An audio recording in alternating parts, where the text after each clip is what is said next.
Myths and Merchants is a 3 to 6 player game in which each player tries to buy, sell, haggle, and barter their way out of the debt of opening an item shop in a fantasy RPG setting.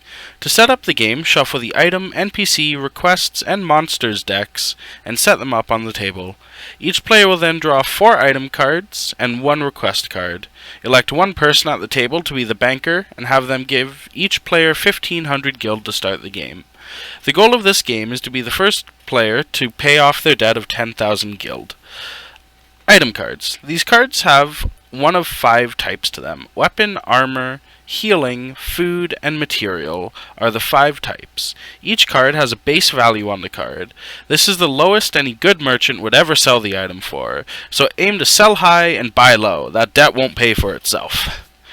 Now, weapon cards. These item cards have a bonus to your roll during quests. Example, +1 adds 1 to your dice roll, or 1d6 means you roll an additional dice. Armor items are similar, except they detract. So these item cards will have a negative effect on your enemy monster's roll. Example, -1 would remove 1 from the enemy monster's roll. Request cards. These cards are requests from the Adventurers Guild. They look for a specific type and number of items, and once you have the requirements, you can turn them into the bank for the reward and draw a new request. Every turn, the active player will draw a card from the NPC deck.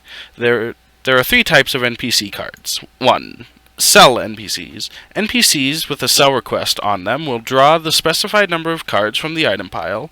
Then the player will attempt to sell those cards to the other players for as much as possible. After those cards have been sold, the active player receives half of the profit from these sales. The second one, buy. NPCs with a buy request have a number and or type of items they must buy and a budget. The active player must, within the budget, buy the stated items. The active player's goal in these situations is to buy the items for as little as possible, as you receive all of the guild the NPC does not spend. And then the third is quest offer. NPCs with a quest offer have a higher rate stated on their card. The active player must haggle with other players to achieve this price, and if they meet the minimum guild required to hire the NPC, the active player will receive that amount of guild. As the active player, you should aim to go well over the stated price, even though you only gain the stated higher rate. The more money your opponents spend, the sooner you'll be able to pay off your debt before them. Quests have 2 special effects to them. So the first one is other players can use weapons and armor items to drive the cost of the higher rate down. These items make quests easier to succeed by giving you bonuses to your attack or negatives to the monster card's roll. The number of maximum dice a player can roll is 3. If the active player accepts the items to aid the quest, they get to select one of the items if the quest succeeds and add it to their shop. And then monster cards. These cards are drawn only during a quest reward, and only after the quest has been accepted.